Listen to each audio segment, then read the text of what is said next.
Kusetshenzwa njengemhleni endaweni eziningi zama-ofisi wamalayisensi wokuchayela. Lapha eWatlo Licensing Center, baningi abachayeli abe bangena baphuma lapha bazokufaka imbawo zokuvuselela incwadi zabo zokuchayela ngaphambi kwelanga lakusasa. Umnyango wezokuthutha eGauteng uthi akazokuba nesinye isikhathi esingezelelwa kogodu. DLTCs, they are working from 7 o'clock up to 9 p.m. So you have got the chance, even if you leave work, you can still go and apply for your license.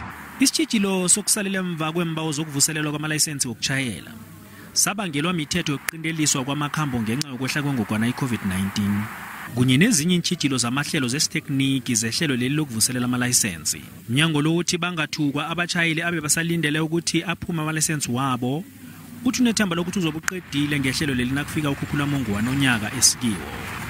Those who had applied when we had glitches in terms of the machine that had broke between November and January, they will certainly have their licenses by end of April. And those who applied from February up until the end of March, they will have their licenses by September. Umnyango wezokuthutha usajamile phezukwelithi sekade obazamela abachayeli ngokubanikela isikhathi esaneleko sokuthi abavuselela amalayisensi wabo kusesenesikhathi.